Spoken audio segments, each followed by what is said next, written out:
enhancing patient engagement and recruitment through artificial intelligence.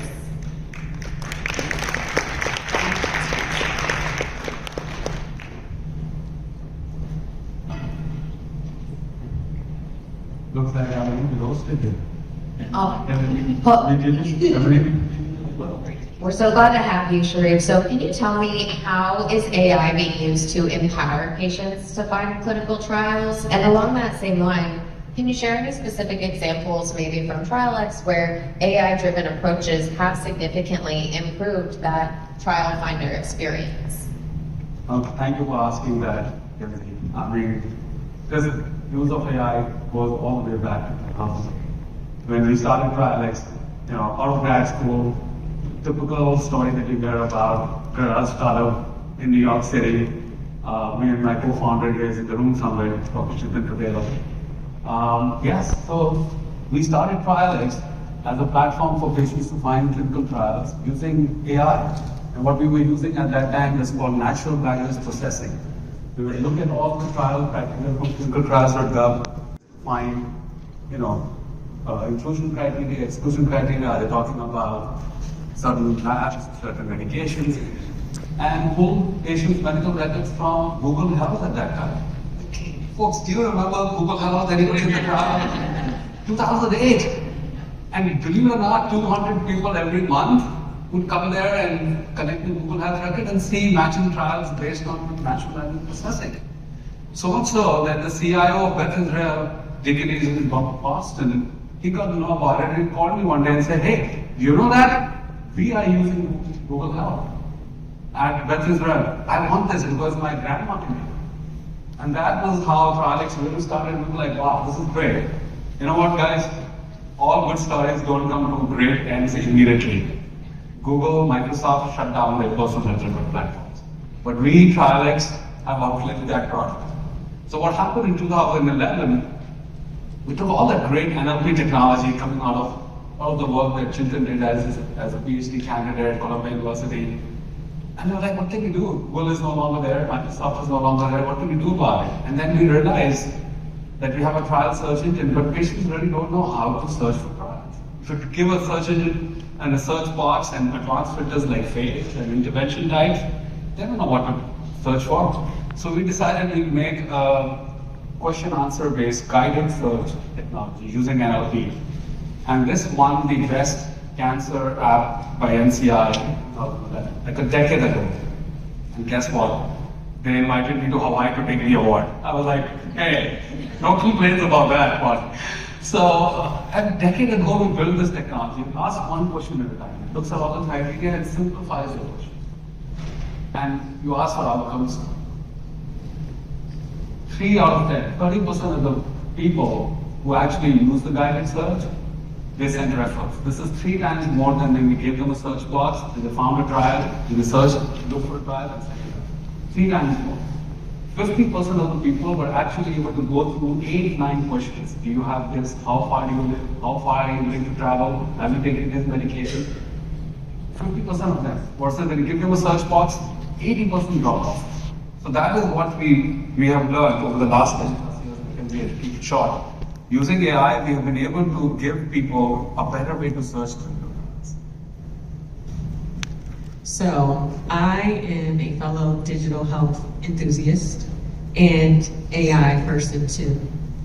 But a lot of people are skeptical nowadays, okay? So we know that generative AI is only as good as the data that it draws upon. So can you tell us how TrialX is ensuring that AI-driven recruitment strategies ensure accuracy of information as well as drawing upon representative data to drive clinical trial recruitment? That's a great question.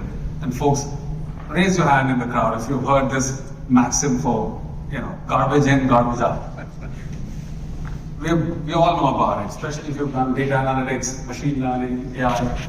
It's true. To feed the machine garbage, without garbage. So that has been a limitation with AI and training models for a long time. But what's exciting with generative AI, and which is what we're leveraging right now, is that in this AI, you train it with vast amounts of knowledge. all the knowledge that humanity has created, you can train it with that. Now, it will have its biases, it will have its errors as well, but the exciting part is it gives you the control that you prompt it. You ask, you tell it that this is the direction I want you to generate the content. So where I'm going with this is, we are actually using generative AI right now with a major sponsor. All of us know, if you go to clinicaltrials.gov, even though we aspirationally say we want our trial content to be at 8th grade reading level, you all know clinicaltrials.gov will get a -F. They won't pass that exam at all. But what we have done, we've been working with this large sponsor. They always pull their trials from clinicaltrials.gov. We were like, how do we simplify this? So we are using generative AI to simplify this content. And of course, it took some engineering. This is called prompt engineering. You must be hearing this. Hospitals like Beth Israel actually have a chief prompt officer. That's how you prompt the technology to give you the right results.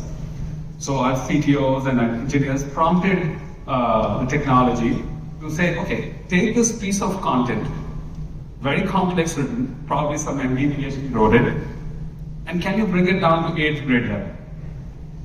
Now, in the early days when you were training your models, if you didn't know what is 8th grade and you fed this technical piece of content, it will come up with a technical summary. But the good news with all this OpenAI, ChatGPTs and all this, they have learned everything.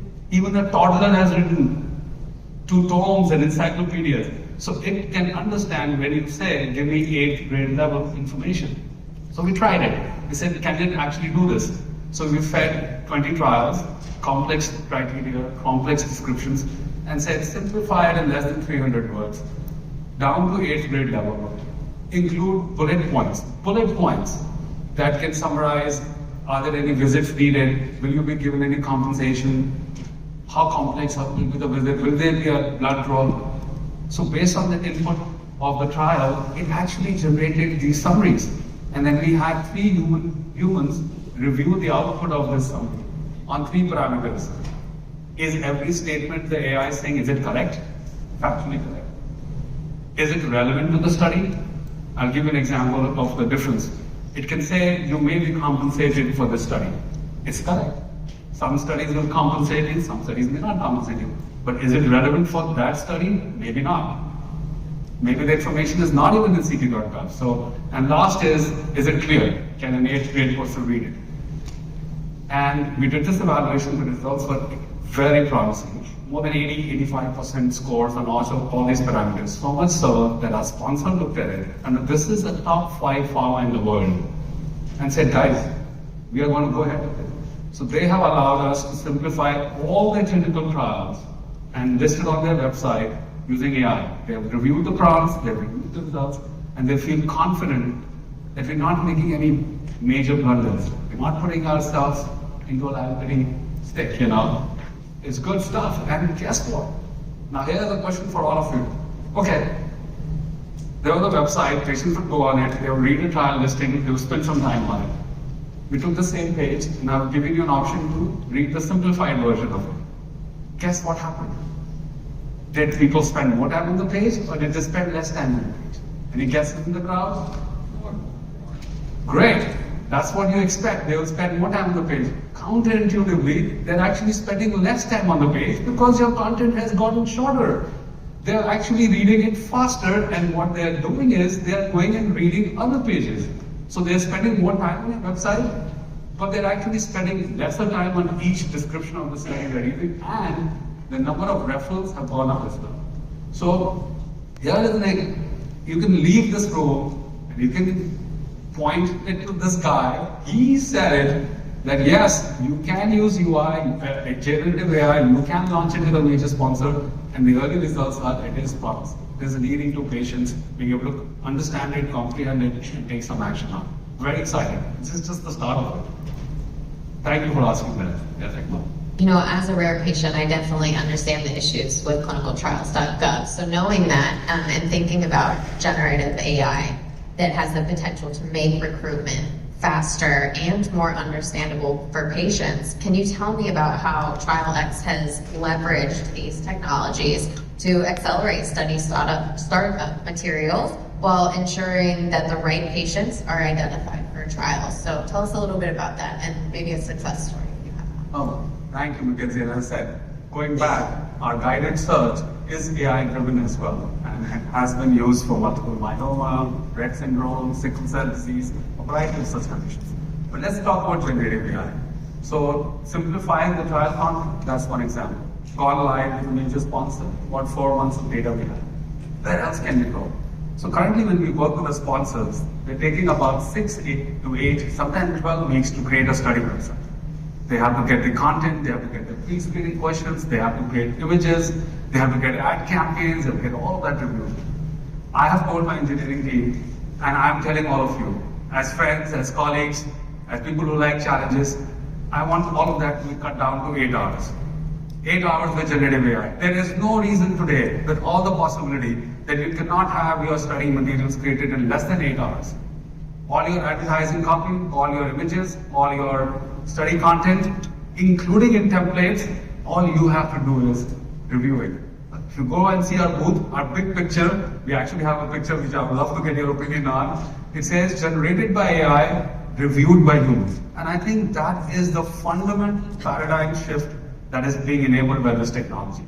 And I'm really confident that by end of this year, as a study team, as a recruitment manager, you will get your protocol documents, you will be able to get a live website in multiple languages. By the end of the day, you go next morning, you come back home, you have your first reference.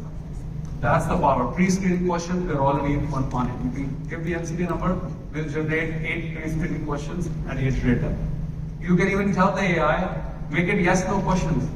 Believe it or not, you tell it, I don't want questions open-ended, I want them to be yes/no. Give an option for I'm not sure. It'll do that as well. And you review it, and it's ready for work. Study website images, study website templates. Google ad copy, Facebook, it's done deal. You don't even have to tell it much. Facebook copy, Twitter, Instagram, everything's being done. So I'm very excited, and I hope you guys are excited. And we can't solve this on our own. We need your input, we need your advice, we need your guidance to review this material. But by end of this year, 6 weeks and down to 8 hours. I hope that's exciting to people. If not more, I keep saying this to all people we work with. We are not competing with us or necessarily within ourselves in this industry. I always look at SpaceX. I said, if before they can land mine on Mars, I want that we are able to solve the recruitment problem here on Earth. And I think you guys would like to participate in the challenge. Before we land on Mars, how can we solve the recruitment challenges here on Earth by 2030? Faster websites, faster recruitment, better registries, better matching. And generative AI is there to help us with that. I'm excited. I hope you can sense it. Yeah, I'm excited too. You heard it from him. He said this is the answer, okay? So come see him later. In our last minute, can you just summarize just what did we learn from integrating generative AI into recruitment, and how has it shaped the future of strategies or the way that you approach patient engagement? Again, as I was been building on it, using AI since 2008, now with generative AI, simplifying trial content, and as I just promised to you in front of the whole audience, that in 8 hours you can create your entire study website material created by the end of the year. But this is just the start, folks. And I'm talking to you as a person who spent 16, 20 years doing this professionally, that we are on the cusp of something fundamentally amazing. And of course, it has its pitfall. Every technology has its pitfall. Every technology has its risks and benefits. But creating this kind of text content, that's just one-on-one for this AI. Next level is images, videos, and whole human interaction. You can talk to AI today, and somebody mentioned in the panel yesterday that they feel that their ChatGPT sessions are more empathetic than their providers' conversation. And it is true. And in various use cases people are making of these AIs, I feel from text is going to evolve to human conversations. And I know all of you are hearing about this, you're wondering what it sounds like. So hey, how about we see, why don't we invite AI to the room? Let's see how it sounds when AI tries to talk to a patient. Let's see if this is going to work, okay? So I'll just turn on my phone and see what the AI does. Hello, you walk you through a quick pre-screener questionnaire. Before we get started, may I have your name, please? I am Khan. Hello, Khan. It's nice to speak with you. I appreciate you taking the time to participate in this pre-screener questionnaire. I'll do my best to make this process as smooth and comfortable as possible for you. Let's get started, Khan. Have you been diagnosed by a doctor with pancreatic cancer? Yes. Thank you for sharing that with me, Khan. I appreciate your openness. Next question, do you know what type of pancreatic cancer you have? If you're not sure, don't know, that's completely okay. We can move forward from there. I think my doctor told me I have adenocarcinoma. Thank you for sharing that with me, Khan. Adenocarcinoma is a type of pancreatic cancer. I hope you got a sense of it. Does it sound human? Does it sound exciting? And here's the secret. There is no script. We didn't tell it to read these words. This is not text-to-speech reading. All we told it, and this is where the paradigm shift is happening. This is where your experience, your business practices will come into play. We have prompted it. We have told it to go in this direction, and we have safeguarded ourselves. You say, okay, but can the AI speak anything? No, we have safeguarded and said if you don't understand the input, the maximum you are allowed to go is just this much. So that when she heard that I have adenocarcinoma of the pancreas, the follow-up response was not stupid. She said, I understand, it's a type of pancreatic cancer. It was told that stay within this bubble, don't go beyond it. That's the exciting part. I feel that this is possible. This will be available on our website by end of the month in April. And video avatars, full talking video experiences by end of the year. So talking about the future, next year I want to be able to come and talk to you guys about the results of this. We will have a call right here with all of you being able to pre-screen at the same time for a study that we designed for Valerie and the team for a conference forum. How about that? That's my promise. Thank you so much. Thank you, everybody. Thank you. So next up, we have Sharib Khan.